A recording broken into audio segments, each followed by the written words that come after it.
Our opinions aren't too tough, rough, or gruff. We are proof that you don't have to be an expert to have an opinion. So just Shut up and sit down. This is Sports Stuff with Jim and Muff.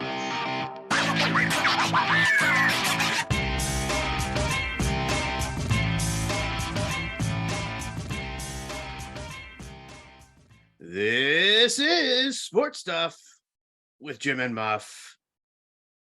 Plus Alex. That's me. I almost stepped on it. I know. I felt you. I was like, It's a slow roll in the entry there. This is Sports Stuff with Jim and Muff. Today is Monday, August 15th, and football fever is here. Getting excited. Getting super excited. For all those new listeners out there, I am Muff, the original degenerate of the Sports Stuff with Jim and Muff Enterprise. Joining, as always, I am Jim, the Ohio Homer. and I am Alex, the medical degenerate. big congrats to baseball guru Hugh on he and his wife welcoming their third child into the world, a baby girl. Congrats, Hugh and Rachel. Congrats. You're now outnumbered. Godspeed. Uh-oh. Not sure how that's going to pan out. Hugh did have two momentous achievements on that day, and he also joined a fantasy football league that I am in. So we are now saying that he has two things to remember that date by: not only joining that football league, fantasy football league, but also the birth of his child. One of which is more important than the other, and we're not going to talk about that Oh, for him. I was going to say, I wonder which one will really spark the flames. We'll see. Muff, we got invited to a fantasy football league. You did. Alex let us join in on his fun. Yeah. Outcast fantasy football. I'm excited. Unfortunately, I had to abstain from voting on the draft day, Yeah. It's true. which Because I'm sure everyone else in that group chat was like, "What are these two talking about?" Because Jim refused to say anything nice about Aaron Rodgers, so Muff abstained from voting. Yeah. And that's what you're dealing with when you deal with us. That is it. They Alex- just have to tag along for the ride now. Alex instantly regretted letting us join. I think Alex instantly regretted putting in a group chat. Yeah. Honestly, my thoughts were my 16-year-old cousin and one of his friends are playing, so I just hope they don't say anything too wildly inappropriate. Oh, we're solid. Oh, that's good for us to know. Yeah. Thank you, Alex. Now we know who's all in the group chat. I was monitoring how long. I was like, I wonder where this is gonna go. It stayed simple. Serena Williams announced that after the US Open, she is likely to retire. Good for her. Going out a legend. Yes. Agree. Legendary, dominant, successful on and off the court. Yeah. Super, super pumped for her. It says not official yet, but all signs are pointing to that's the way it's going to be. I thought her Instagram basically said I'm out. And maybe there's been something since I saw that initial news. Maybe. I'm pretty sure. Yeah. I feel She like this out. is good timing for her. I mean, she's got a good rep. She's doing good things. She's ending on a high note, I think, and we're headed off. Yeah. This week in our division breakdown is the AFC East. Talking about Josh Allen, talking about the Dolphins, talking about the Patriots, Bill Belichick, Zach Wilson, the Jets. Will Scott ever have a winning season as a New York Jets fan in his lifetime? Speaking of Bill Belichick, have we heard the whole Mike Tomlin thing? Did you read about that anywhere? He listed the top 5 head coaches in the NFL, and he didn't list Bill Belichick, and everyone was ripping on him because he was 8-5 versus his coaches that he picked, but he's 3-5 or something against Belichick. So he's so you're saying he's off the list, yet he has a significantly winning record against you. I think Mike Tomlin was a little amiss by leaving him off. Well, Bill Belichick responded in the only way he can, right? He went, football. Just football. We just have to do that. We're still talking about this. Alex will be reviewing another movie this week, The Rock. I will be. Super pumped for that. Next week's show will begin our Big Ten breakdown and the final countdown to college football. But this week, we have a special treat in the Big 12. A special treat. Well, it's your attempt at talking about an irrelevant conference, so Oh, ouch. I'm not talking about Pac-12. that's true. Second most irrelevant conference. Football season is quickly approaching, which also means the betting episodes are incoming. Ka-chow. We need to reach out to Big Bob because we need to have him on the inaugural episode. So we got to make that happen. Okay. What day are we gonna have those out this year? Well, this one's out on Mondays. We used to do that one out on Thursdays, right? It will come out on Thursdays. So get ready to listen to it on Thursdays. Maybe we do it on Wednesdays. I don't know. I like Thursdays. I really do because it gets you like, That means we record on Wednesdays. yeah. I thought we Yeah. recorded on Tuesdays last year. Well, Alex, when people get better at certain skills, things can go out quicker. That's true. All right, it gives us so- more time. The listener needs to know when to hear this, fellas. So be That's ready true. to hear it Thursday. on Final answer. Thursday, right before you put your bets in for Monday or Thursday night football. Listen to us. That's it. As always, be sure to follow us at SportsJimBuff on Instagram and Twitter, SportsStuffW/Jim, ampersand Muff on Facebook, on YouTube. Subscribe, comment, rate, review, hit the bell, like, Poke. retweet. Poke, Upvote. upvote. Download, Yeah. listen, all of the things. Share it with the people. Alex, give us a Pittsburgh Pirates update, please. They have won only one game since the last week's show, and they now sit at 45-69, which is what we should be used to. And Daniel Vogelback, got rid of him, got rid of a good one. He is a New York and MLB treasure that we don't have anymore in Pittsburgh. And Pirates player Rodolfo Castro, his phone fell out of his pocket, sliding into the base this week. It was the first time in MLB history. Pirates doing Pirates things. That's embarrassing. But good news, we are still better than the Washington Nationals, the Oakland A's, and the Detroit Tigers. Let's go, Bucks. So is that the bar then for you guys for the rest of the season to be better than at least 3 teams? I just don't want to be last. That's it. The Yankees suck now. Yeah. But they don't suck as bad as the Pirates, apparently. Oh, no. I don't even know what the Guardians are doing, Jim. I don't know, but not as bad as the Pirates. They're not on this list. Guardians, it still like it takes them like, ew. Yeah, it is hard for me to get used to. So I The watched, Galaxy? Yeah, right? I watched the movie Major League this past week, Yeah. and I was like, "Are we allowed to have this on TV? Is it still good?" The amount of edits they have to do to put that on television. Oof, it's not even worth watching. Yeah, you miss a lot of the good things. Yeah. Which brings us right into the off season. Oh, wow. That was a good one. I know. I felt the neck. Yeah, it had like a neck. little bit of distortion almost. Like Yeah. We didn't do that. That wasn't audio editing. That was Yeah. Jim's natural talent. Thank you. Thank you. Are your kids awake now? Probably one of them.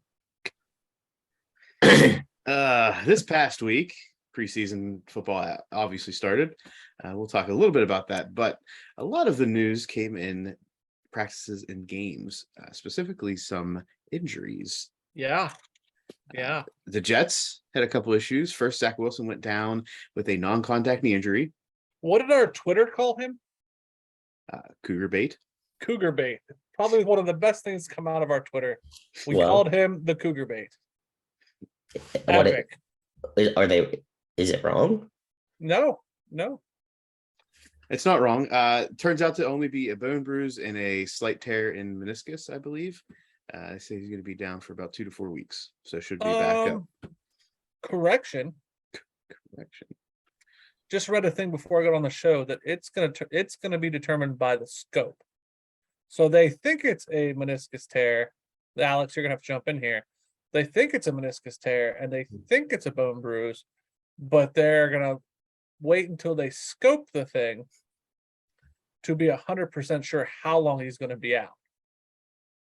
Fair. So what can that scope show you that they It's don't already know? literally putting a camera in a little hole in the knee. I understand that. Yes, I know what the scope is. I My was like, question is, what more can it show you? well, I feel like just a more like, you know, yeah, you can get imaging, you can get MRI, and it shows you everything, but this is like eyes on what it looks like.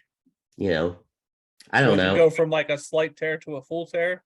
Maybe. I mean, I don't know. I think an Oh, MRI would well, show a full tear, right? The other thing too, when you're doing the scope, I don't know if they would do this or not, but if there's something in there little that they can patch up, you know what I mean, Gotcha. clean up, they might be able to. So that would be my guess, is if they're planning to do any intervention with it. But other than that, if it's a meniscus, I think. I had a slight tear in my meniscus and they shaved it. Does that Yeah. make sense? Yeah, they like cut away. So like instead of having like a flappy piece, it's just gonna like flap around. Yeah. They'll just cut it off.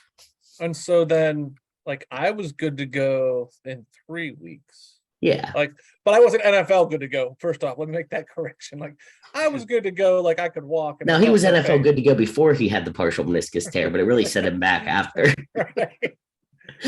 So, like, to be good NFL good to go, like, what would you do? You need the full 4 weeks, Alex? Well, I would say physiologically, yes, but I'm sure that they have plenty of treatment options. Special juice. Got it. Special juice. You know, Jim, those big needles that deflate lungs. Ugh. Okay. Let's move on past Cougar bait. Pump them up some Toradol. But don't worry, Jets fans. There was still bad news this week as tackle Mekhi Becton suffered an avulsion fracture in his kneecap. Explain that, Alex, because Okay. it sounds terrible. An avulsion fracture is literally when the tendon rips the piece of bone off. Fuck. All right. Jim disappeared. He's nowhere to go. Literally, That like, sounded so bad. well, I mean, it is. So, like, there's like a tendon at the bottom of your patella holding it on. I didn't need any more. tibia, and you hit with such force that when that tendon pulls up, it literally just rips a chunk of the bone off. Oh my god. Can we move on, Muff? Falcons first round pick Drake London leaves their first preseason game with a knee injury. It's not considered serious. May just limit him a little bit moving forward this preseason. The Bucks replacement center for Ryan Jensen, Robert Hainsey, was carted off the field this past week, but there was a sigh of relief. Just had cramps. Just cramps. Like leg cramps. His body cramps, I think. Just like They're in Tampa. Yeah, but do you still question him? Like, you needed a cart for cramps? Well, first of all, I've had some bad Charlie horses where I probably needed a cart. This was like a body cramp, like dehydration body cramp. This was not like, oh my god, my leg. This was like my whole body is like. When you say body cramps, I keep thinking you need like period cramps. I'm just Right. being honest.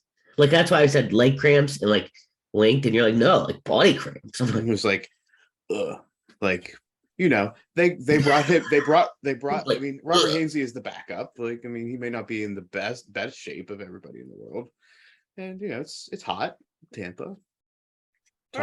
Tom may not be around.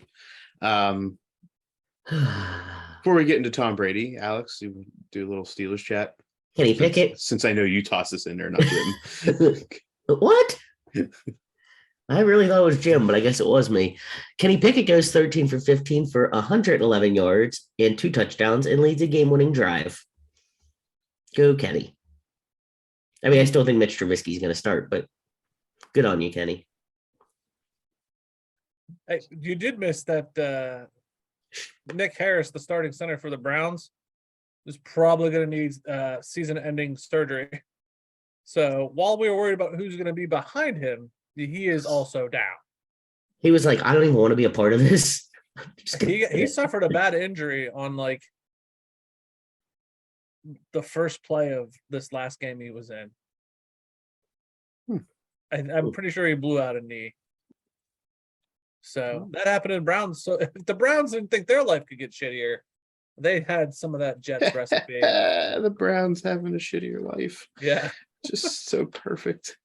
Tom Brady is taking time away from the Bucks training camp for personal reasons. Lots of speculation about the whys. And was this something that was on record? Was this already known? Already had a planned vacation. Do we think Tom's earned this time away? And what do you think is what the reason why he's taking it? I don't know that he's earned it. Not at the Bucks. If this was the Patriots, sure. But why do I think so? I think Giselle wants another vacation. Alex? Yeah, I was gonna say I don't know. I don't know. I don't want to speculate. It could be a family issue. I think it's been stated it's not like an issue, like a family issue. There's nobody sick. Nobody has passed. Or maybe he already. Honestly, I wouldn't be surprised if he had some kind of media something that he already had planned for this time, and he's going to make a bunch of money off of it. As far as earning it, I don't think that he is going to be a worse quarterback this year because he missed a little bit of training camp at this point in his career. But I do think he should still be expected to be there with his teammates, and But I think also, if you're going to let someone have time off a training camp, I think it'd be okay if he does. I don't think it'll hurt his quarterback play. Yeah, I don't think it's going to hurt him. I think he's earned the ability to do some things that are different from other people.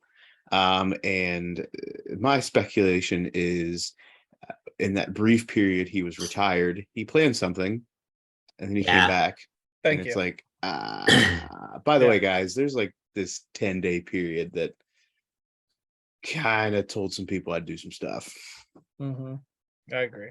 Which I get. Honestly, he might have told them that whenever he was coming back. They're like, yeah, that's fine. I mean, it's Tom Brady. If you tell me you're going to miss 10 days of practice, but you'll be Tom Brady, as the coach, I'm going to be like, okay.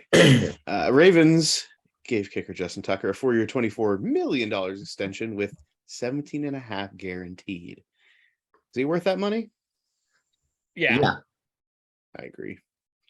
Yeah. He's the most consistent kicker over the past 10 years. I was going to say, we look down on paying kickers, but when you think about how many games are lost on a missed field goal, it's I think we undervalue the role of a kicker. We know Jim does. He does not. He does not. No. He does not respect the brand. He does not. He made my fantasy team, so I'm a fan. Is he your keeper? No. You gonna keep him? You gonna keep the kicker, Jim? No, but I do need to. I do need to set my keeper for. You said those. I know. I need to set those for Muff's League. Gotta get that done. A side note also for the Ravens: has anybody seen Lamar Jackson? I know he's svelte. He's got huge. He put on 15 or 20 pounds in the offseason. Good 15, 20 pounds. Reportedly all muscle. Yeah. Yeah, me too. I don't know if that's my possible. dull muscle. I don't know if that's possible, but it's martyrs of modern science. We'll see. Broncos' new owner, S. Robson Walton, is absolutely filthy rich and doesn't take the time to learn meaningless information in his day-to-day, like how to pronounce Roger Goodell's name. He called him in a press conference with Goodell present, called him Roger Goodell. Goodell. Goodell. It's hilarious to me. This guy's the heir to the Walmart fortune, right? And he couldn't give two shits less about Roger Goodell. No. Hilarious. Remember, he's an owner. Hey, Roger, go do your thing. Yeah, you do. He doesn't care. Keep making more money for us. I'm already filthy rich. Just add a little cherry on top every season for me. Absolutely. Information's out there that as early as 2023, the NFL will air a game on the day after Thanksgiving. Currently still known as Black Friday. I don't remember the whole situation there. It will be on Amazon. I mean, does it get any better? I don't know. Yeah, that makes Thanksgiving great. You get so much, the post Thanksgiving day, right? You're just kind of hanging That out. random Friday or between then and the weekend. Right. Wait, not the weekend. Like it's the weekend. Oh, it's yeah, I know, because hunting season starts. Got it. Sure. It's the best college football game in all of college football on that Oh, yeah. Saturday. Sometimes it is. Last week it was great. Last year was great. Yeah, last year was very good. Agreed. Okay. You guys can be dickheads all you want, but it's the best rivalry in all of sports. I'm sorry, Rutgers and Penn State. I'm sorry. My fault. It's going more North Carolina Duke, but you know, Yeah. what are you gonna do? Harvard, Yale. Let's move Maybe. on because now I'm gonna get angry. Let's talk Bengals. more. Let's talk more about Ohio teams. The Bengals have now solidified themselves as even bigger sellouts than the Steelers, with the naming rights for Paul Brown Stadium, named after a person, in the final stages of being transferred to Paycor Stadium, Jim, the official HR software company for the Bengals for many years. So the Steelers went money while it was hometown-ish money, not as much as it had been in the past, to more money. The Browns are going from naming it after a person with, you know, a huge deal in the franchise to now like, we're going to get more money. How you feeling about that, Jim? That makes me mad. And I thought I wasn't going to be mad, but now I'm mad. Well, I feel like they should at least so what these people should do is okay, WVU is Milan Puskar Stadium. It's named after someone. It's Mountaineer Field. So if the Bengals were smart, they would name it Paul Brown Field. I agree. The field doesn't change. It can be in Paycor Stadium. And I've said the same thing about this Arkansas Stadium, but they could still keep it Heinz Field. Yeah, I agree. I don't know if Acrisure would be okay with that. It's like that's still it's called. It's stupid. They're still gonna call it Heinz Field. Well, yeah, you have to name it after a person, I think, for the field. Like Heinz was paying to have that money. I don't think Paul Brown, aside from blood, sweat, and tears of decades of terribleness, was. They could say it's named after Heinz Ward. There you go. He's my favorite Steeler. Yeah. Good news is it'll get some more money to maybe pay Joe Burrow in a couple years. It's true. Yeah, they're gonna need it. Yeah, they just definitely will. All right. Anything else before we get into the AFC East, gents? No, let's get to it. All right, the AFC East breakdown this week. As a reminder, last year's standings: the Bills 11-6 won the division in the playoffs. Patriots 10-7, also in the playoffs. The wild card. Dolphins finished at 9-8, and the Jets, the lowly Jets, finished at 4-13. Jets. L's. Jets gonna jet. They will. And they probably will continue to do so. First, we'll start off with the Bills. Key losses. Lost cornerback Levi Wallace to Steelers. Defensive tackle Harrison Phillips to the Vikings. Linebacker AJ Klein was released. Lineman Darrell Williams was released, along with some other linemen. Cole Beasley was released. And star Latulele was also released from the defensive side of the ball. Key additions. They bring in Case Keenum from the Browns at quarterback to back up Josh Allen. They bring in OJ Howard at tight end from the Buccaneers. They bring in a couple of linemen on the defensive side of the ball, including Shaq Lawson on the defensive side from the Jets. They also bring in Daquan Jones from the Panthers, as well as Von Miller, probably their biggest signing in the offseason, to play on that edge rushing area. And they also bring in Jameson Crowder from the Jets at wide receiver. So where did Cole Beasley go? Do we know? I always kind of thought he was a decent wide receiver. He's not bad. He's good. He's a good number 3 or 4. But So I think this is a definite. I'm looking. I just don't know. I don't know that he signed anywhere. He's a free agent. Yeah, that's what I mean. I think he's a free agent. He might get signed mid to late season. Yeah, if he doesn't want to retire. I mean, who knows? Bills on the offensive side of the ball, we have Josh Allen at quarterback, Devin Singletary at running back, Stephon Diggs, Isaiah McKenzie, Gabriel Davis at the wide receiver slots, and Dawson Knox and OJ Howard at tight end. assumed to be the strength of this team is the offensive side of the ball behind Josh Allen. Yeah, I think with the addition of Duke Johnson at that running back and Jamison Crowder at wide receiver, they got a little bit of depth there. I think those were good additions So for that offense as well. did you also where Josh Allen called Isaiah McKenzie a little muscle hamster? No. No, but that's awesome. Yeah, he said Isaiah McKenzie just keeps making plays for our offense. He's a little muscle hamster. I like it. I think that's a cool. I want to be You want to be the muscle hamster? a muscle hamster. You were the Like- show's muscle hamster, buddy. I'll give it to you. Thank you. Thank you. The show is now hamster related. On the defensive side of the ball, they've got Daquan Jones at tackle, obviously Von Miller discussed earlier, Tremaine Edmonds at linebacker, Tre'Davious White at cornerback, and Jordan Poyer at the strong safety spot.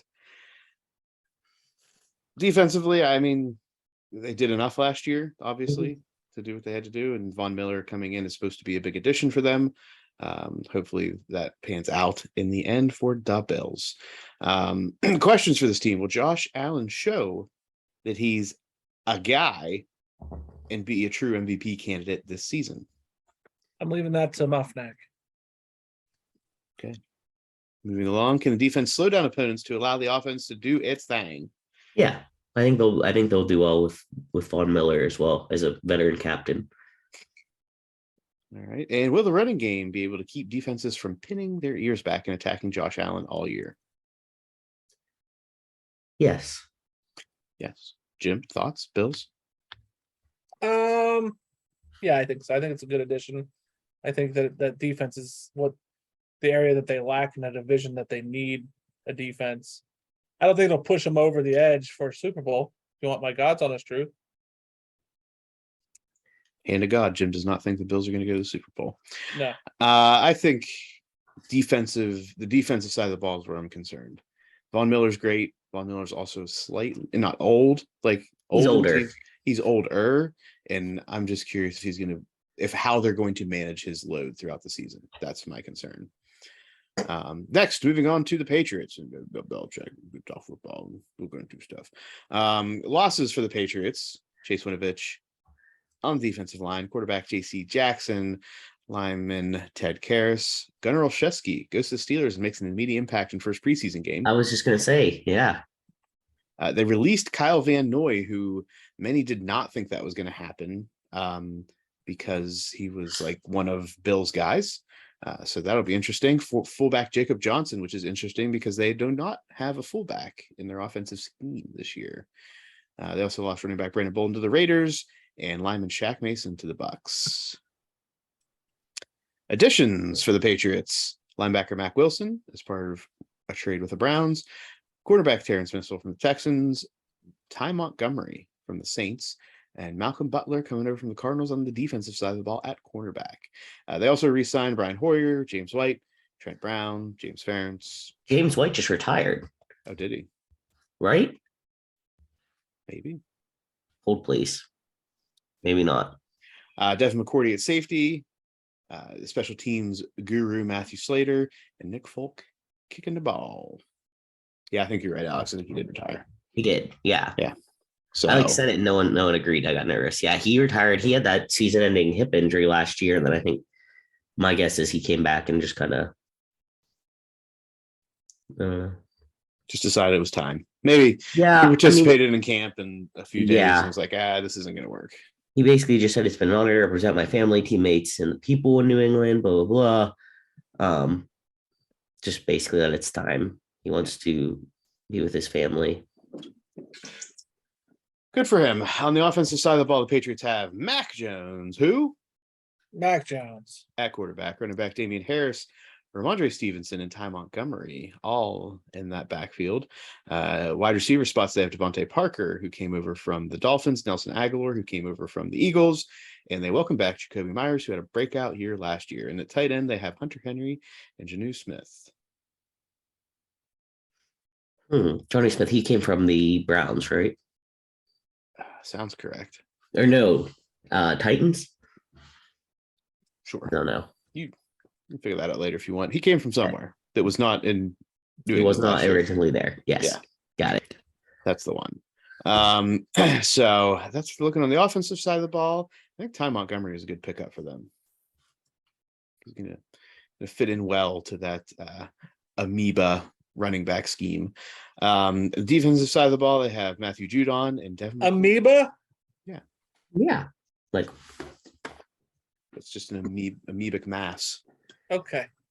where you never know who's going to be it. They're all. It's like the law firm used to be, right? like phagocytosis. Jarvis Green Ellis and all that. All right. Carry on. You can learn about science on this show too, Jim. Sure. Just got to open your ears and listen. So, like an Alex talks about an avulsion fracture, you learned. Oh, God. Let's keep going. Questions for the Patriots. Are the receiving threats for Mac Jones enough after losing N'Keal Harry and Kobe Myers? Is he going to continue his good year? No. I don't think he'll be bad. But I think he's missing something at wideout. Yes. I think that Devontae Parker is going to have a resurgent career with the Patriots. Well, I mean, he's going to, because he's going to be the guy. Do you know what I mean?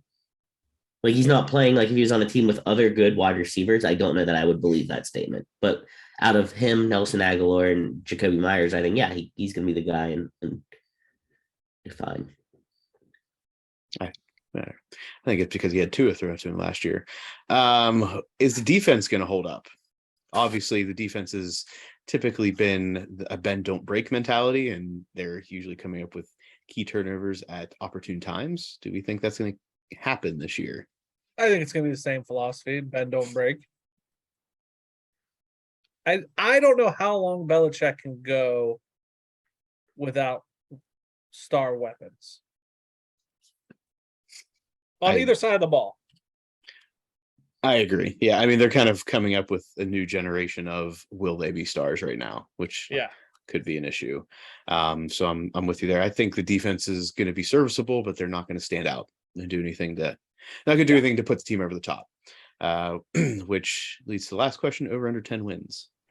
Under. Undies all around. Next we go to the Dolphins. Key losses. Jacoby Brissett goes to the Browns, where he may be playing more than he expected. Duke Johnson to the Bills, and guard Greg Mans to the Bills as well. Matt Collins? Along with Matt Collins to the Raiders at wide receiver. I liked Matt Collins. That's the only reason I bring that point up. Okay. Key additions. Obviously, they welcome Tyreek Hill from the Chiefs. They brought in Taron Armstead, an offensive tackle from the Saints. They brought in Chase Edmonds from the Cardinals. They brought in Teddy Bridgewater from the Broncos. They brought in Raheem Mostert from the Niners. They had a lot of additions to this team, which is why people are thinking they're ready to make the jump to be competitive in the division now, not next year, now. On the offensive side of the ball, obviously we got Tua Tagovailoa at quarterback.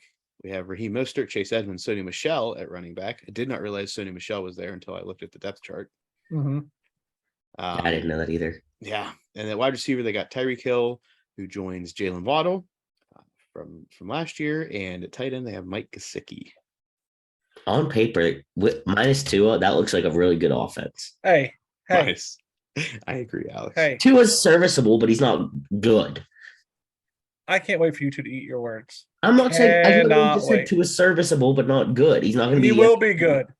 He will win 5 years from now. This season, you'll What's see. good? What's good? I need to know what good is. I need you to define good. I think he could have 10, 11 win season. That's him alone. No, if he didn't have all these great talent around him, no. If he had a mediocre core around him, is Mac Jones good? No, he's serviceable. If Mac Jones was on the Dolphins, would he be good? Mac Jones was a rookie last year. I would rather have Mac Jones than Tua. I agree. Give me Mac Jones over Tua. Remember, Mac Jones was a rookie last year. Tua, this is his third year. And had nothing around him. Well, okay. If Devontae Parker becomes... And they were trying to tank the season, remember? Who's they? Their head coach was the not ownership. trying. Their head coach was not trying. Okay. Anyway, Tua sucks. And going on the defense. Jalen Waddle are going to make Tua look really good. If he can Good throw him yards the after ball. catch. Throw him the ball. Okay. Defensive side, they got Raekwon Davis at tackle and Xavier Howard, who at the time he signed was the highest paid cornerback until the Browns paid whoever they paid. So there's that. Is this too his year to impress the NFL, Jim? Yes. And by impressive, is this by stat line or by wins? Both. Ooh, both. 10 or 11 wins. So if he puts up Jimmy G like numbers, does that make him good? Yeah. Okay, remember that, Alex. Remember that when Mitch Trubisky puts up those kind of numbers and Jim has to say that he's good. My problem with the situation is it's going to be skewed because he can dump a 2-yard pass to Tyreek Hill, and Tyreek Hill can make magic happen and go for 98, and it looks like Tua threw for 300 yards. Don't care. Okay. Mike As long as McDaniel, you just don't care. yeah, Mike McDaniel. I mean, he could make a lot of things really good there. He has that potential. Will Tyreek Hill still be a dangerous weapon in the league without Patrick Mahomes throwing? the ball? Yes. Yes. This is where I'm going to disagree with both of you. I think that Tyreek Hill is going to have a down season comparatively. I'm not going to say he's going to have a terrible individual season, but compared to what he did in Kansas City, I think it's going to be worse. All right. So to pull you on yourself, what is a down year? For Tyreek in this offense, I think a down year is going to be less than 100 receptions and less than 1,100 yards. Write this down, somebody. I'm gonna come back to episode 151, and I'm gonna hold Muff accountable at the end of the season. I said that would be him having the season. Fair enough. I cannot wait.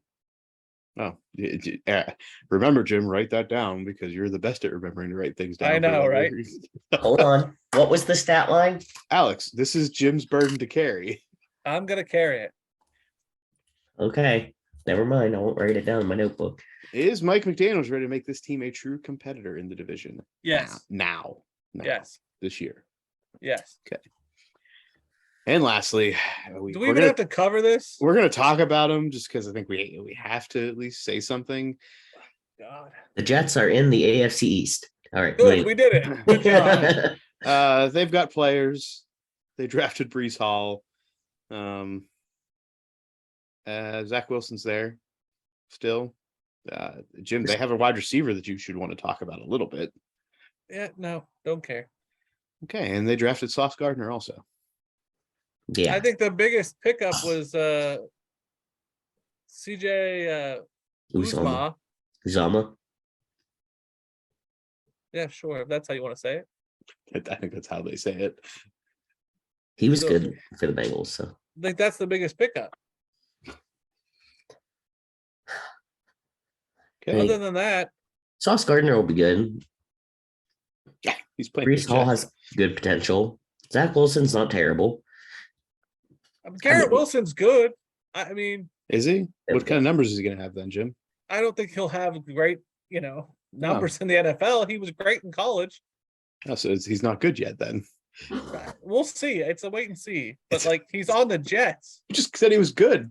He is a good receiver. He's Here we on go. the Jets. Well, you could tell it's getting close to football season because we're all getting slightly more impassioned by our opinions. Exactly. Like before, like in the first couple, we're like, yeah, it might be, maybe. Now we're like, can see it, and it's like blood. Yeah. Anything else we want to talk about with the Jets? Is it Nope. worth it? Nope. No, I think we're good. Yeah. Hey, Scott, if you're listening, let us know what you think about the Jets. Yeah, you fill in the blanks. Yeah, you tell us what we should have been talking about. Which brings us to our projected standings in the AFC East. Start with Alex. Start with Alex. Okay. I say the Bills go 15-2. Ooh. The Dolphins go 9-8. The Patriots go 8-9, and the Jets go 5-12. I'm gonna give them some hope. Those are some big numbers, That's Yeah. a Big numbers. solid Bills season.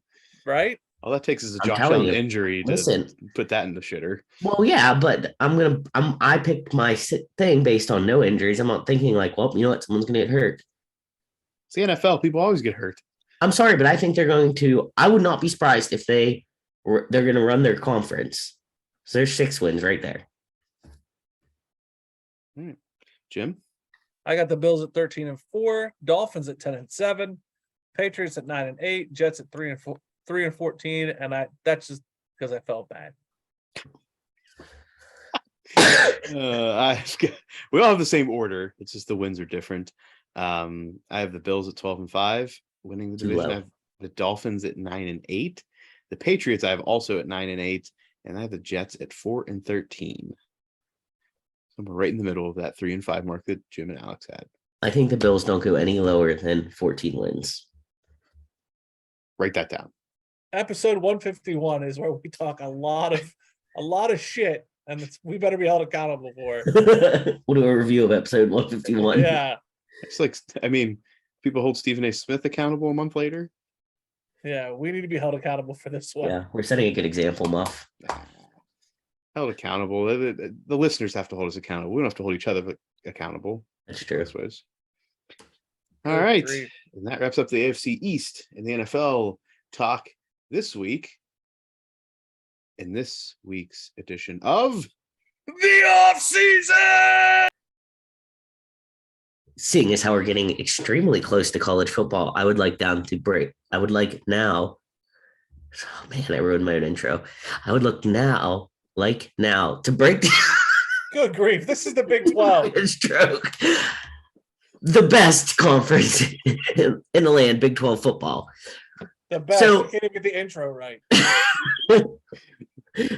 So over the next couple weeks, Jim and Muff will break down their Big 10. So I inserted my own Big 12 breakdown. Some brief notes, starting with Baylor. The defending Big 12 champs have lost some key defensive players, but they still have a decent offensive line, returning to protect quarterback Blake Shapen. We have the University of Oklahoma with Brent Venables taking the helm as head coach after his run as defensive coordinator at Clemson, and Lincoln Riley has departed to USC. They only returned 9 starters. They lost Caleb Williams to USC, and they lost Spencer Rattler also to USC, but a different USC, the South Carolina Gamecocks. They have Dylan Gabriel leading the charge as a transfer from UCF, throwing Oh to boy. this is like his 8th season. Yeah, probably. I think 9. I'm just kidding. Throwing to what appears to will be his go-to wideout, Marvin Mims, who averaged 22 yards per catch last season. So I think Oklahoma's big thing is they He usually probably go. had 3 catches. Whose segment is this? Mine or yours? Sorry, go ahead. Oklahoma generally doesn't have a super defense compared to their offense. So it'll be interesting with Brent Venables to come. Can they balance it out? Nobody has Oklahoma- a super defense. This is the Big 12. I'm going to buzz you. I should have done this during quick thoughts where I had the power. Oklahoma State, 5 returning defensive starters, so they'll definitely need to rebuild their defense. They'll have quarterback Spencer Sanders. Texas goes into Steve Sarkisian's second year as head coach after going 5-7 last year. And receiving a first place vote in the preseason One. polls. One. Yeah, not great. So yeah, they weren't a strong defensive. Whoever voted for that was probably drunk. Wink, wink. They will have quarterback Quinn Ewers, who said Ohio State sucks ass. I'm going to Texas.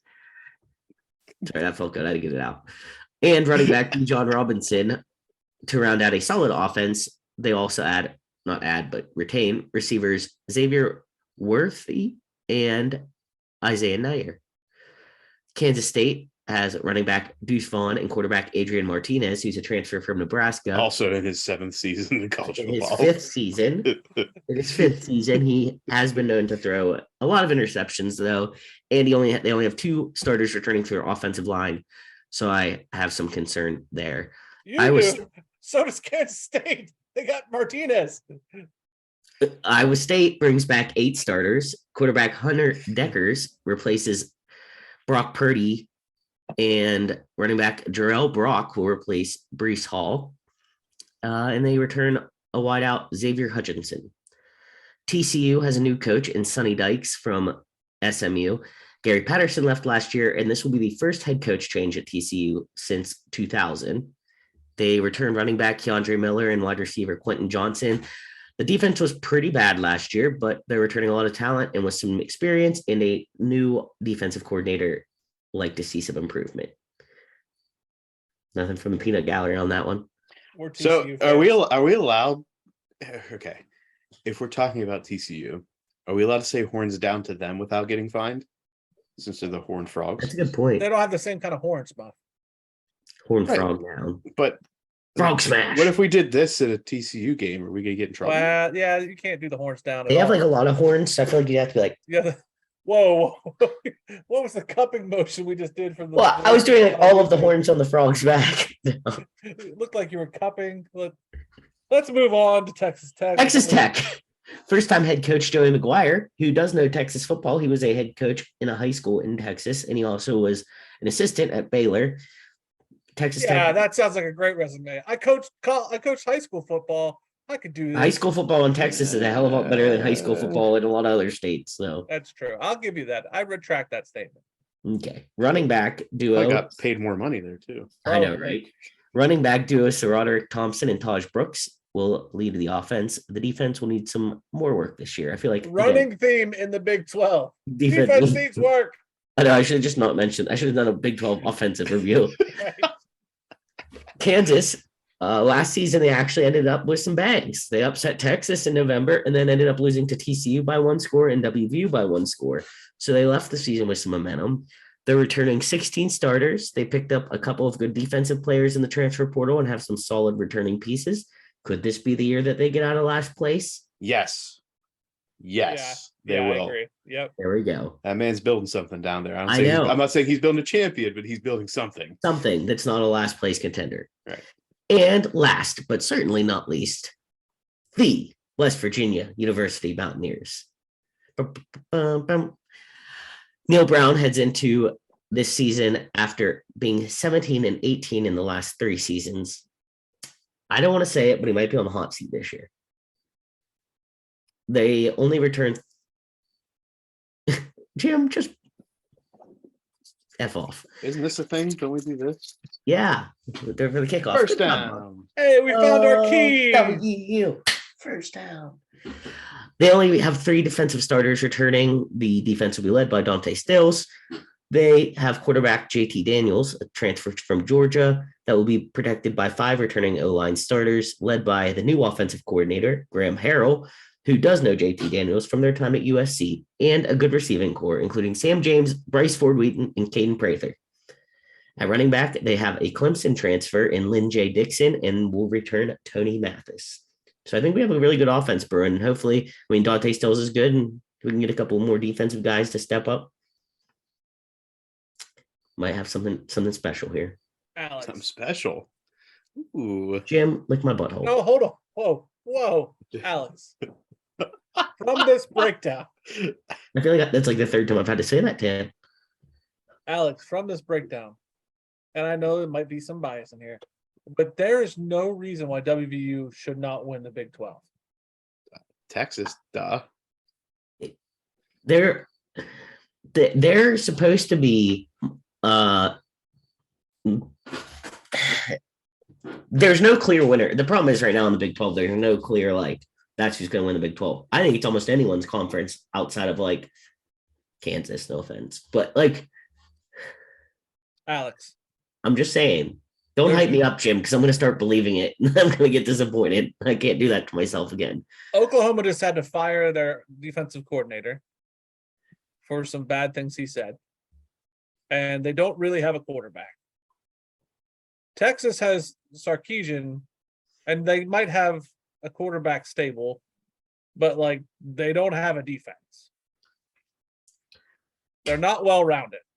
Well, and WVU they could have a really good offense. Like if JT Daniels stays healthy and plays like prime JT Daniels, those receivers are really good.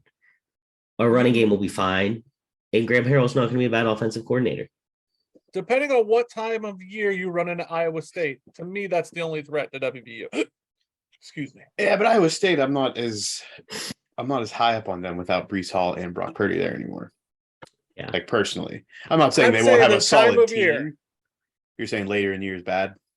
Once Yeah. they've had time to Yeah. establish themselves. All I'm W- saying is winning season this year for WVU Okay. in a bowl. That's setting the bar pretty low. Buddy. You In a do bowl. I think I- Alex I have- is staying below the radar on this one. Yes, because every year if I get too amped up, never good. You can tell it's a Big 12 fan right there. You have Alex, to start learning, not to disappoint yourself on purpose. real question I have, Alex. Are we going to go to a game this year? I'm in. I'm always down. Jim won't will be. not. Jim will not be joining. I will not be caught dead in Morgantown. I'd go to an Ohio State game. That's great because that's a real team. Oh, I retract my statement. Alex will no longer be participating in an Ohio State trip. In I fact, will, Alex may no longer be coming to Columbus when we come to. I will not be caught dead in Morgantown. I will go to Happy Valley. I will go to a Penn State game any day of the week. Why would you not be caught dead in Morgantown? I don't understand. It's not a real state, Alex. Well, okay. Feel like we've just reached a new Alex has to wipe off the camera just to make sure that Alex has said done. And that wraps up this year's Big 12 breakdown. Hey, Alex, What, Jim? did you see Hard Knocks featuring the Detroit Lions? I haven't yet. Why don't you tell me about it?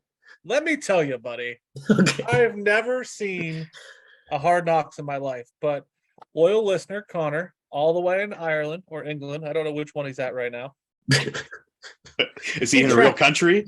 Is he We're in a real cultured. country? Is he We're in a real cultured. country? He's in No, a it's real not. country. He's in a real country. Does Alex live in a real state? No. Anyway, Better than Ohio. he reached out. He said, "You need to watch this." And I said, "All right, sure." And I was anticipating like being bored, but let me tell you, Dan Campbell is a fascinating creature. Oh, it's almost like I've been saying this for an entire year.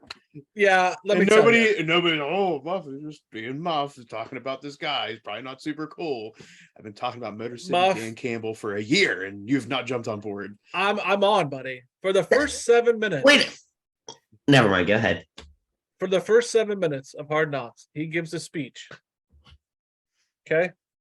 He starts off with his rules, and his rules are don't be late, don't be overweight, which you already done a great job of. Don't disrespect your teammates for this game. That's your rules, okay? That covers it all. Those are his rules. That's his rules. Don't be late. Don't be overweight. And don't disrespect your teammates for this game. That's it. Other than Okay. the overweight thing, I should be able to follow those. At one point, okay, he's giving this like give it hell speech. He says, there's a song Metallica has, No Leaf Clover. It says, when it comes to the soothing light at the end of your tunnel, it's just a freight train coming your way. If you see a fucking light, it's just a freight train. Put your head down. Go to work. It's about to be fun. What? And that is why Jim is a fan of Dan Campbell. He used Metallica. Oh, for sure. Then he says, we'll play on grass. We'll play on turf. We'll go to a fucking landfill. It doesn't matter. It doesn't matter if you have one ass cheek and 3 toes. I will beat your ass. That sounds like something my dad would say to me when he was pissed off when I was young. Right. That's this man's intensity the entire time. This man. So wait. Go ahead. If somebody had 3 ass cheeks and 1 toe, is he just And it's gonna beat him up. He's gonna beat all their asses? All the asses. At one point, the defense is doing up downs. It's time for them to do up downs. He does up downs. And it isn't like 10. He does 30 straight up downs. He gets up and he goes over to his assistant coaches and he's like, I fell down in my house. Thought I broke my wrist, but I wasn't not going to do those up downs. I had to do those up downs with my team. Had to let him know. I was like, all right, buddy. He didn't want to be overweight. He didn't want to break his rule. He's trying to get some action in. So like on day 2, he's doing live fire practice. He's got him in pads. He gets him in a huddle and he's like, I had a couple of you looking at me like, what the fuck? Why are we going live? He says, guys, I swear to God, I'm not a lunatic. That's usually the sign that someone's a lunatic. Right? He's just a one fascinating creature. And like, I don't like things from Michigan. I'm never going to be a Detroit Lions fan, but I was bought in. Like, I was like, I have to watch more of this. And I might actually root for Detroit. I was just gonna say, wait a second. I caught some hate when on Twitter this week. I offered you guys room on the bandwagon. I No one wanted on. hmm. So another part of Hard Knocks, he has Aiden Hutchinson. He has all the rookies get up and perform, but he has Aiden Hutchinson get up there and perform Billie Jean. It was pretty good. It was not bad. And people threw their shirts at him. It was great. Last thing of note for this Hey Alex segment. You're just gonna gloss over the Billie Jean thing. Like There wasn't it a was- lot to It was great. It was great. Oh, my love. Anyway, do you guys know what his coaching staff is made of? Steelers? People. Good. Smartasses. It's made up of all ex-coaches or all ex-football players. Yeah. Deuce Staley, Steelers. Aaron Glenn, Mark Brunell, Antoine Randall L, Steelers. JT Barrett, all ex-football players. There's not like anybody who's just a regular old coach. He's an ex-football player as well. Yeah, Yeah. I love it. So if you haven't watched it, Alex, in this Hey Alex segment, go watch it. I will. Boom. Only if Jim agrees that West Virginia is a state. Not worth it. Don't watch it, Alex. I abstain. This is Mount Massive. Yodeling. So I've decided that this week's topic, based on Aiden Hutchinson, and they were talking on Hard Knocks that he was one of the best defensive players in the last 25 years. I've decided that we need to rank the best top 5 defensive players to come out of college in the last 25 years. I will start.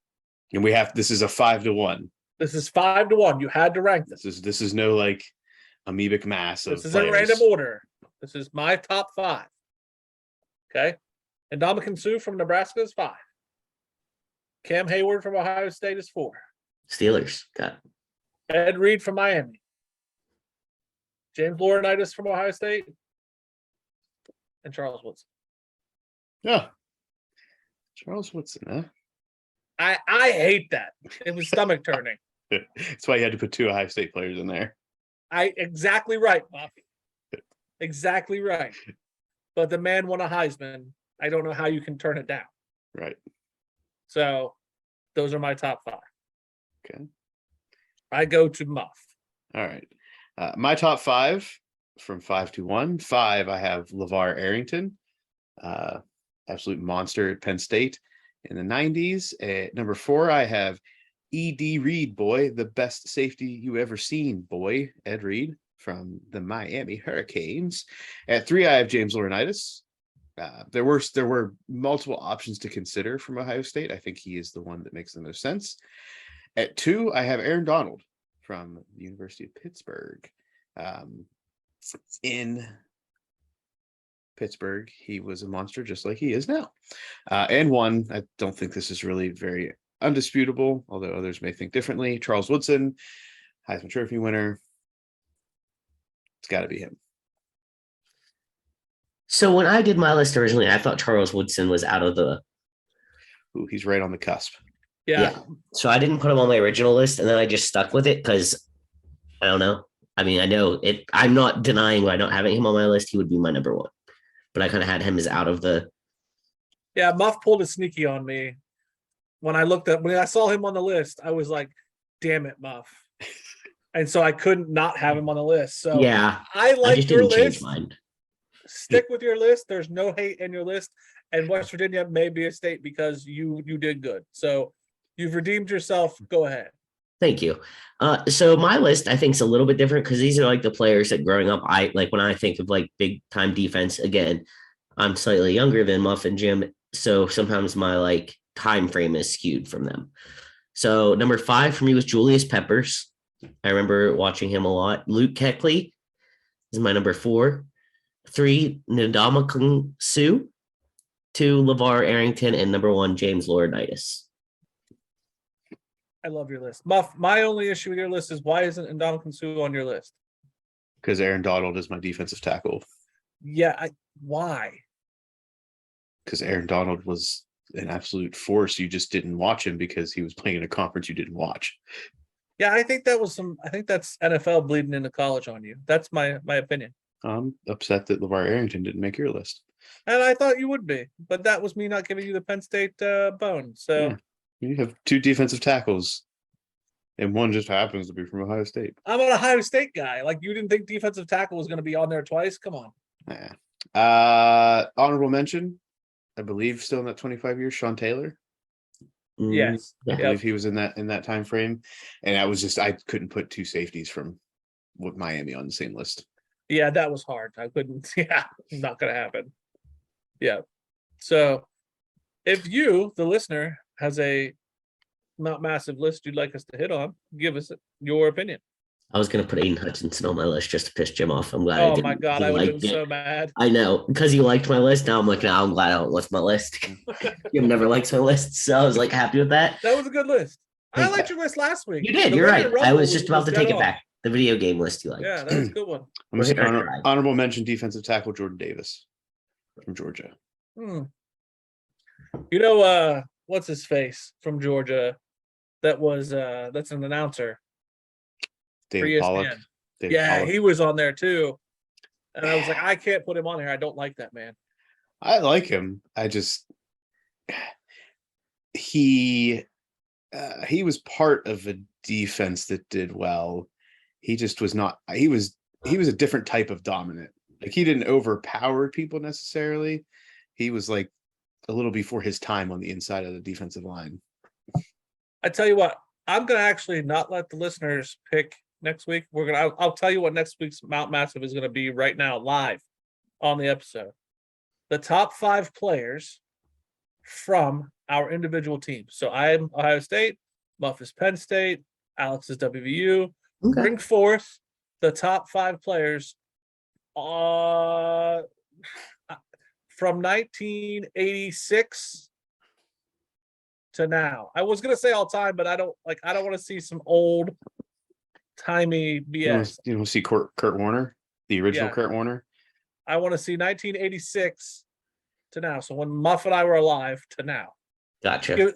Gives the edge to you, Alex, since you can go back. It gives you more time span for WVU because there's not a lot of great players. So there you go. You had to get that one in there, didn't you? I did. That is Mount Massive. Like he-hoo. Welcome to The Rock. That was almost more like WWE The Rock than like Yeah. to The Rock. So The Rock, welcome to another edition of Alex's movie reviews. I was assigned The Rock this past week, and I have some thoughts as I watched it. So my first thing was he goes to the gravesite of his wife, and he leaves his medal, his like military medal, on the grave. And I thought, He being Sean Connery. Yeah. Thank you, Muff. no, Yeah. It wasn't Nick Cage. I'm not even sure you watched the movie at this point. Now I'm confused. the guy who ends up taking over the Rock. Oh yeah, got you. Jared- Got Yeah, you. no, the go guy ahead. guy who's like the lead defector Gotcha. or whatever. Yeah. But then it made gotcha. sense because I don't think he really cared about it because he was leaving. Yeah, He he was was- pissed off about the military anyway. Yeah, he knew he was gonna die probably. Yeah. So the first scene, they're going into the like base. Yeah. And the guy gets shot out of a guard tower with some kind of red rubber ball. It's like not a bullet, he's like standing by this window, and it looks like someone threw a racquetball at him, and he jumps backward and smashes through the window. And all of the glass in this movie in general, really, but especially this opening scene, is so flimsy. It just all shatters. Like someone like sneezes on the glass, and it's like so that's a critique I had. I feel like they leave their friend, the one friend, in the gas chamber, and he gets all deformed. And I think they definitely had time to get him out, and they didn't. So that was kind of a dick move. It was kind of like the end of the Titanic. You know what I mean? Yeah. Like, there was definitely room on the piece of wood. They open up strong with a classic bomb detonation scene. Had a I shouldn't say detonation. I should say diffusing. Yes. Nick Cage defuses the bomb and then goes home to play guitar poorly in his underwear. Weird scene, but it happened. Yes. I wasn't really sure why that was necessary, the underwear guitar playing, but it happened. Hmm. I take it back. There was a very dramatic quarter throw when they were questioning Sean Connery. They throw the quarter at him to call someone, and it like hits the ground and it like spins. Yeah. And I really thought that was going to be ominous about that quarter, and it really never comes back to the quarter. So it's just kind of a weird move. Oh, wait, you mean the quarter that he uses to cut the glass? Cut the glass. I mean, yeah, I guess, but it just still seemed A little okay. I get Overdone. It was overdone. It was overdone. Yes, it was over. Yes. He has the gun fixed on Sean Connery, one guy, and he says, "You will not." And I just thought that was like funny. My favorite line in the movie is when Stanley's wife, Nick Cage's wife, they're talking about how he's swimming underwater to get, into the rock, Alcatraz. And she says, Stanley's not even a very good swimmer. He can't even snorkel. Just one of those things that stood out. Yeah. Obviously, welcome to the rock. Sean Connery says, maybe I'm losing my sex appeal. That was a funny part.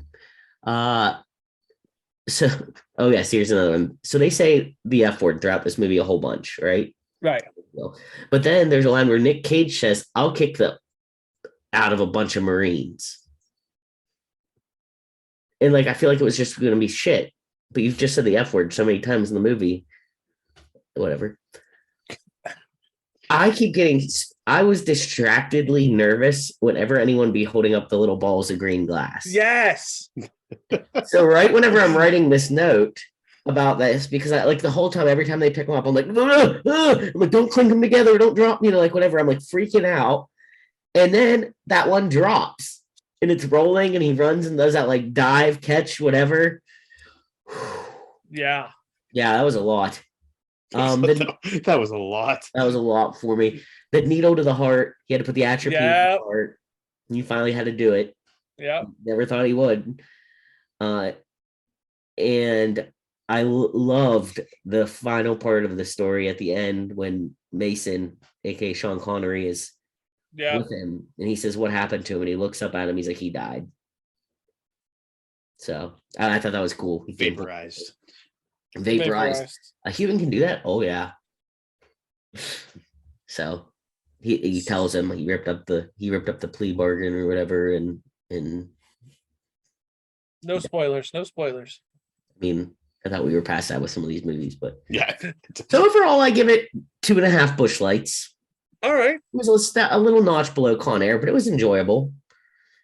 So my question for you is, what did you think of the prom queen exchange? The prom queen. Oh my God, Muff. You missed like the line of the movie. No, I was distracted by the green things. This was before the green things. Muff, give the line. Just tell me. Alex, you don't remember what winners do? Oh, yes. They do the prom queens or whatever. Yeah, losers always talk about giving their best. Winners go home and the prom queens. Yes, right. I don't. Okay, yes, I know what you're talking about. Yes, I do like that. That's a good line. Okay. It would not be allowed in a lot of movies today, I feel like. No, totally. This is why these movies are. That's not why they're good, but it's just far enough back that it's still like relevant-ish, but it's also far enough back where it's like, yeah, we can't say all the things we say in there now. Yes, yeah, I know exactly what you're talking about now. Yes, you're right. Losers get like Jim go home. Winners like Muff and me. I'm just kidding. And then it's on my shit list today. Then Nick Cage goes, "She was the prom queen." Yeah. Yes, she was the prom queen. And I was like, was she? I'm like, listen, you're at home playing the guitar in your underwear bad. I don't think you landed the prom queen, okay? I think between that and the green balls, I was so distracted. I got you. Between Nick Cage's underwear and green balls, you were distracted? Yes. Gotcha. I'm sticking. That's my story. I'm sticking to it. So my last suggestion for movies for the next one has got to be Face Off. Okay. You have to watch, and my Nick Cage trifecta has to be Face Off. Okay. I can do that. I enjoy this. I'll Good. never promise that it'll be done within a week because of That's life. fine. Mhm. But my next movie that I get to watch will be Face This, Off. this will be also somewhat socially relevant because John Travolta's in it, and obviously he's coming back Well. into the fold because Olivia Newton-John passed. Yeah. I don't know what any of this has to do with sports, but It started whenever Aaron Rodgers decided he was going to be Cameron Poe. yeah. That's what it has to do with Thank sports. you, Aaron Rodgers, for bringing this onto the podcast. Hey, Jim said something positive. Yeah. Muff, when would you like for our draft? to The be? draft. The draft can be September 4th. Thank you. Okay. All right, let's get to the next segment. This is Quick Thoughts. Hello, everybody. Welcome to this week's edition of Quick Thoughts. Starting in the NFL, in an interview with Pardon My Take during their Grit Week tour, Aaron Rodgers shares that the definition of grit. The definition of grit is being from Pittsburgh, referencing various coaches in his career from Pittsburgh, as well as John Kuhn, former fullback running back for the Packers. Jim? I mean, I think he was high on mescaline or mushrooms or whatever it is that he puts in his tea. Tea. Is that what we're calling your butt now? Whatever it was, he was high. Muff? Ayahuasca is not a mushroom, and even if, he can't take that right now. Anyway, this is something. I mean, I think everybody already knew. Aaron Rodgers just brought it to the forefront. Everybody knew what? The definition of grit is being from Pittsburgh. Well, I'll tell you what. Watch Hard Knocks. I thought this that is not my Dan Campbell's. This is That's my not time. Dan Campbell's definition. This is my time. My Nope. time, Alex. It is Muff's time, Jim. I'm gonna have to ask you to step down. Well, you're wrong. Back down, Jim. Where's Dan Campbell from? I don't know. I Where is he don't. from? I don't know this answer. It'd be hilarious if he's from Pittsburgh, though. I'd be so pissed. I'll look it up. All Carry right, on. hold on. Well, it's Quick Thoughts. You're the host. All right, you're right. Clifton, Texas. All right, good. All right. Deion Sanders stirs the pot saying that the Hall of Fame ain't the Hall of Fame no more. I love it. I respect it. I admire it. I think all the guys who are inducted are definitely deserving, but it needs to be a different color jacket. My jacket's got to be a different color. He thinks that there should be a 22-player top tier, 11 starters on the offense, 11 starters on the defense. He says, there needs to be a starting 11. There needs to be an upper room. My bust don't belong with some of these other busts that's in the Hall of Fame. I'm sorry. I'm just being honest. I'm just saying what you all are thinking. And a lot of you Hall of Famers are thinking the same thing. This thing is becoming a free-for-all now, man. Muff? The upper room. Deion's going to be Deion. And this is just another, I think, fantastic play by him to create more attention to the Hall of Fame and create, in, like you said, the upper room, the upper echelon, the starting Hall of Famers, which could obviously change from year to year. It could change over time. Well, that was going to be, sorry. But this presents another promotional, marketing, and revenue generating opportunity for the Hall of Fame. So Deion, people at face value be like, oh, Deion being Deion, why is he wanting this to change? He's trying to make this even more exclusive, which is exactly what he's trying to do. But what this could translate to on the back end is more attention to the Hall of Fame. Jim? I love this idea. I love the man. I love what he's pitching here. It's brilliant. Even down to the color of the jacket. I love it.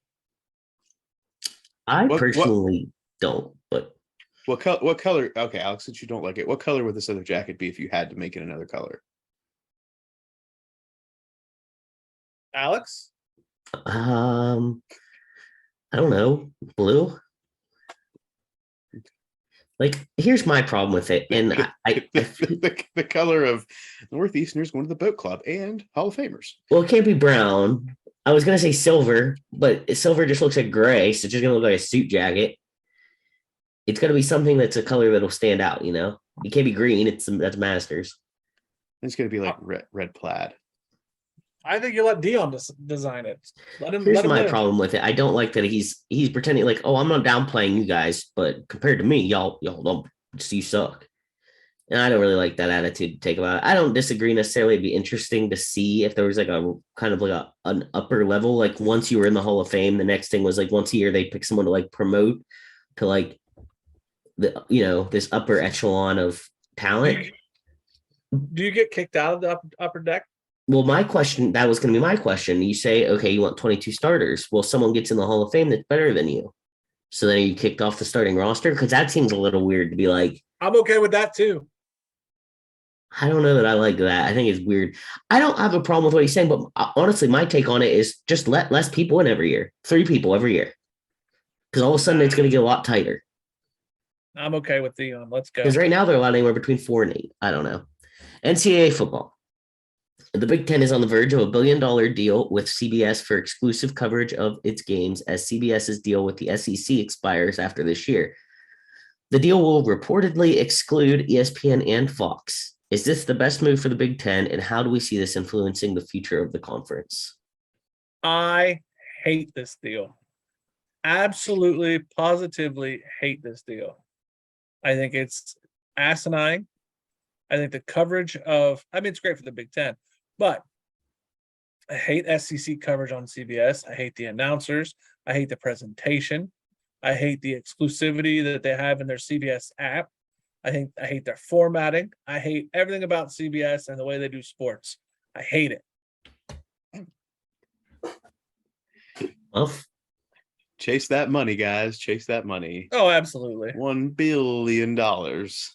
Absolutely. I don't hate CBS sports. It's awful.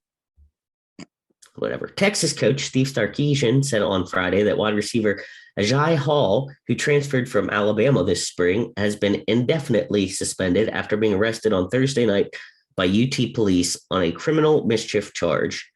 The charge stems from him damaging a boot that was placed on his Dodge Challenger. This is a callback to last week. Would he be suspended at Auburn? Is it me? I think it's Yep. me. Yep. Would he be suspended at Auburn? Or would he be suspended at Alabama is the question I have. I don't think he would be suspended at Auburn or Alabama. Nope. You're right. You're absolutely right. In the SEC, they would let him be. And this is an indefinite suspension. This could be 2 weeks from now. Yeah. This is ridiculous. And the fact that Steve Sarkisian pulled the trigger at Texas, I have a little bit more respect for Sark. I'm more curious of what he did to damage this boot. Yeah, I was going to say, I'm literally sitting here thinking that too. Like, what did he do to it? Oh, he cut that thing off with a blowtorch for sure. Well, John Calipari, talking about SEC, John Calipari at Kentucky gets in a pissing match with football coach Mark Stoops. Calipari says this about why his basketball team deserves a multi-billion-dollar facility. And the reason is, this is a basketball school. It's always been that, he said. Alabama is a football school, so is Georgia. I mean, they are. No disrespect to our football team. I hope they win 10 games and go to bowls. At the end of the day, that makes my job easier and it makes the job of all of us easier. But this is a basketball school. And so we need to keep moving in that direction and keep doing what we're doing. So Stoops fires back with a tweet that says, basketball school? I thought we competed in the SEC. Hashtag 4 straight postseason wins. Stoops doubles down later on with, I don't care about anyone's program. I stay in my lane. Stoops said after basketball practice Saturday. After football practice. Sorry, football, you're right. Stoops said after football practice Saturday, but when you start talking about mine and the people I compete against, I'm going to defend my players. Don't demean and distract from what we've done to get to this point. Calipari then backpedals, saying, I was told about comments Mark Stoops made in his press conference. I reached out to Mark Thursday and we'll try again. Comparing our athletic department to others was my bad. I have supported Mark and the football team through good and bad, and I will continue to support them and cheer them on. Now I'll do what I've done for 30 years, coach my team and block out the clutter. It's my turn, right? Uh-huh. Calipari's an asshat. Like, just a complete asshat. And I think that, like, if I'm the AD, I'm gonna make Calipari walk on glass to make it up to Stoops. That's what I'm gonna do. I'm gonna make sure Calipari knows he messed up. That's my opinion. John Calipari is gritty. He's from Moon Township, Pennsylvania, outside of Oh Pittsburgh. Christ! And he's Go going to ahead, take this Muff. one all the way. John Calipari from Pittsburgh, outside of Pittsburgh, Pennsylvania. It is a basketball school, but I don't think anybody should be under this misconception that football is still not bringing in more money overall. The basketball team has definitely been more consistently competitive and a better program over time, but I don't think this is the time for basketball and football to be butting heads against each other. John Calipari does say some things that he should probably take back. This is probably one of them, and he backpedaled. And we'll just hope that they continue to run successful programs independent of each other. I agree. Keeping with basketball, but moving on to the NBA. Brooklyn Nets owner Joe Tsai seemingly will not cave to Kevin Durant's demands that the GM and head coach Steve Nash must go, or he'll be requesting a trade. Another situation where a high-profile player is using their leverage against a team and its ownership. Is KD right to question the direction of the Nets moving forward? I think this is one time where KD is not going to win this situation. I think this could turn into another Ben Simmons situation where he's just sitting there and they're not going to do anything. I mean, Kyrie stated he's coming back, is going to be part of the Nets. KD that was part of the reason he went there to start. And now he's pulling another Golden State where he's going to go and then he's going to try to make it happen somewhere else. I don't know where he's going to go. I like the fact that an owner is finally just standing up and saying, this is a players league. I get that, but we're not moving our GM and head coach just because you want him to go. Jim? If he had an issue with Steve Nash, he had a prime opportunity when there was that Stephen A backlash and all of that hoopla over Steve Nash getting hired in the beginning. He was consulted, from what we heard. He had all the means to get rid of Steve Nash, and he didn't take it. He's mad because he didn't win with his super team. He's got to get used to not being catered to and show grit, if you will. He's not from Pittsburgh. And power through it. All right. Out of basketball into baseball. Fernando Tatis Jr. is suspended 80 games for PEDs and makes a statement indicating that he inadvertently took a medication to treat ringworm that contained clostebol. I thought clobetasol would be what I would say, steroid. Do we believe him, or is this another gotcha moment for the baseball players and finding ways to skirt the rules? Jim? Alex, is that such a thing that... No. Okay. I don't think so. I mean, you can take a steroid. That's what I would guess it is. First off, 80 games for PEDs in baseball. I have always been like, let them juice up as much as they want to This juice close up to and let them ball. knock the ball. Like, I don't understand. It seems like a lot. I'm also a Tatis Jr. fan, so this kind of sucks. But if you somehow got PEDs in your system and you're blaming it on ringworm, also a bit of a stretch, buddy. So Bit of a stretch. This is a cream that he rubs on too. It's not like an ingested thing. But to the levels of to pop on a test, don't you have to like really be putting that in for a while? So just looked up to see how you would do it like that way. So like it cost a ball. I don't know how you say it, but it is a muscle building anabolic agent. Apparently that was developed in East Germany in the 1960s. But it says it isn't as potent as other steroids, but it doesn't have the same side effects. You don't get the acne, hair loss, breast enlargement because it doesn't aromatize and convert to estrogen. So it's good for like moderate amounts of lean muscle and burning fat. But Does it say anything about fixing ringworm? well, so it really does. I mean, the issue is it's plausible. Could it have happened? Yes. But Aren't there much better ways to get Yeah. rid of ringworm? no, it's in the cream. I mean, it just if you put it on your body, how much do you have to put on in order to To pop you know what I the mean? test. Yeah. That's what I was. I didn't realize this. I'm glad you said that. That this one, it's a cream. Two, it's a cream that was developed and used in East Germany in the 60s. No, it was injected in East Germany for muscle building. So this says Tatis is believed to have rehabbed his broken wrist in the United States, where the over-the-counter ringworm ointments would not have contained close to ball. Yeah, this guy cheated. So he had to his get it mother shipped posted in. a picture of his ringworm Yeah. on her Instagram. So he had to get it shipped in from overseas, Dominican Republic. Yeah. just to treat his ringworm. I just like that his mom posted a picture of his ringworm on Instagram. I was like, look, he really has it. He cheated. He belongs in Houston. Yeah, he cheated. All right, that's enough of that talk. Golf continues its FedEx Cup playoff this week, playing the FedEx St. Jude Championship with only the top 70 players in the points standings going through to the BMW. I don't know where that came from. BMW Championship.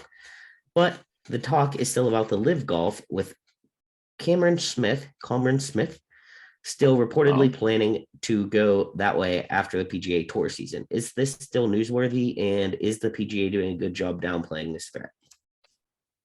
No, the PGA Tour. No, it's my turn because I didn't really talk the last one. I was supposed to be second. Yeah, you're good. The PGA Tour is not doing a good job because that's still all we're talking about. And unfortunately for the PGA Tour in this whole playoff setup, you're not seeing the superstars. We're not seeing Rory McIlroy come to the top. Yes, in the next couple of events, this may be the case. But in these playoffs leading up to it, so the number one player in the world right now, Scotty Scheffler, didn't even make the cut in this tournament. So we're still hearing about Live Golf, but you guess what we're not hearing about? We're not hearing about the fact that there was a 3-hole playoff in this event today between Will Zalatoris and Sepp Straka that decided who's going to win the event, who's going to climb to number one in the standings going into the next event.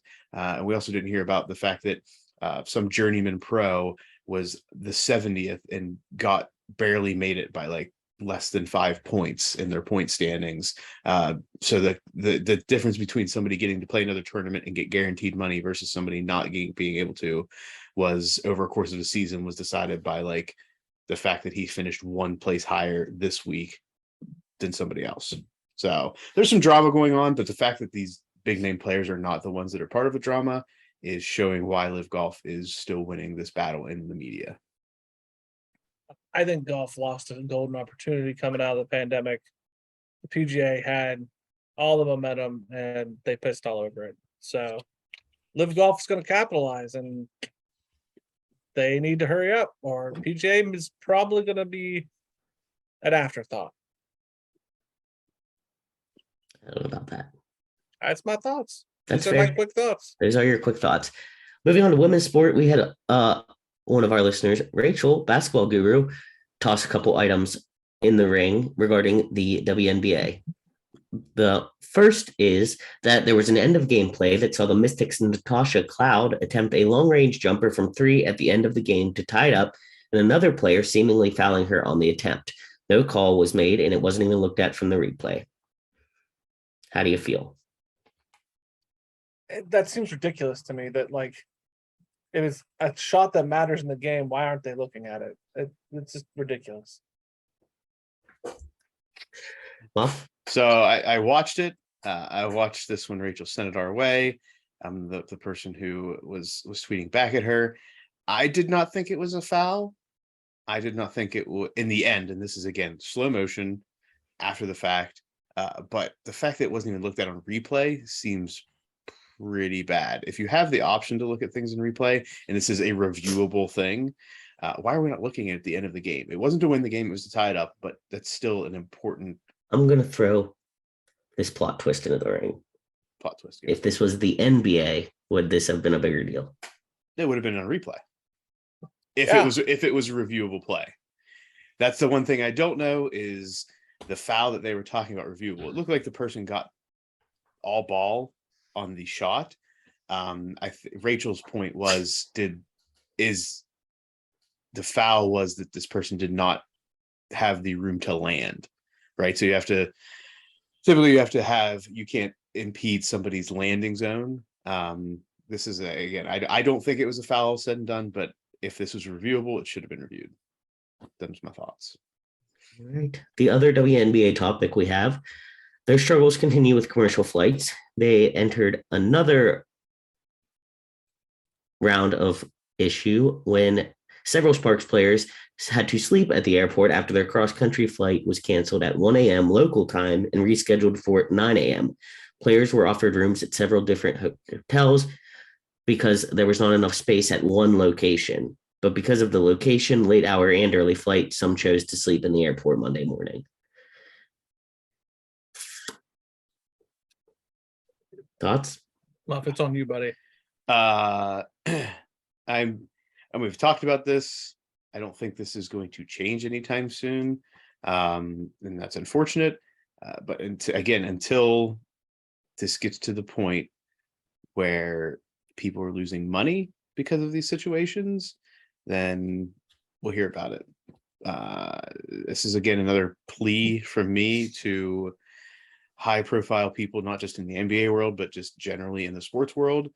If you truly mean that you want to see women's sports succeed and you want to see women's sports get to the next level, and you truly believe that women's sports should belong in the sports world's conversation across the board, you need to be putting more money into the situation. If you're not doing it because there's no payout at the end, then why are we even doing this? Jim? Yeah, I'm gonna let that be. I'm gonna let Muff just said, just stay right there. I agree. Well, that is the last of our quick thoughts topics for this week. Alex, I have a quick thought question for you. Okay. On a scale of 1 to 10, how hurt are you every week that you see Daniel Vogelbach continue to be a story in New York? It's an 11. Because if you think about it, when we have characters like that in Pittsburgh, that's really when Pittsburgh rallies. Think about the year we had like the don't mess with the Zoltan thing, and they were like throwing it out. Yeah, I mean, like people get hype about that. And then it just like gives you this whole new energy of Pittsburgh baseball. And it's like we started having a guy that kind of had a little like fun about him. And they're like, we don't do fun and good here. You got to go. So I'm an 11. Is it because he wasn't gritty enough? No, he was gritty enough. Don't even say that. He's plenty gritty. I'm not crying, you're I'm not crying. even coming after you. I'm not crying, you're crying. That wraps up this week's Quick Thoughts. Oh, Money Muffneck, we calling you again for the AFC predictions. Are you there, Almighty Muffneck? Yes, I am here. You've awakened me from my slumber. I think you need some WD-40 on those hinges, Almighty Muffneck. Muffneck needs some Clostebol. Do you bring more Muffneck? Almighty Muffneck, here's some questions for you for the AFC East. Will Bill Belichick return to greatness ever again? Bill Belichick will continue to experience greatness in New England, but not to the heights without the great Tom Brady. Will he see a Super Bowl? He will see many Super Bowls won by the Buffalo Bills. Ooh, all right. Will Josh Allen be this year's MVP? Josh Allen. Josh Allen will be the best player in the NFL this year, but will not win the MVP. Will Tua bring the Dolphins to greatness? Greatness in Miami. Greatness in Miami is only reserved for one Dolphins team, and that is the undefeated team. Tua will see improvement, but not greatness. And the ultimate question that everyone wants to know. Will the Jets ever have a winning season? Ever is a long time. Scott hopes that it happens in his lifetime. Unfortunately, Scott, your lifetime will not see a Jets winning season. I feel like we need to insert an evil laugh, but Ha, ha, ha, ha, ha.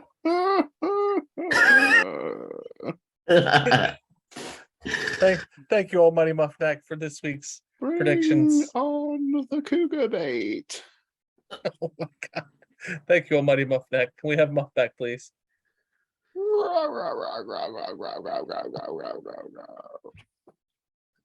Well, you missed him again, Muff. Again.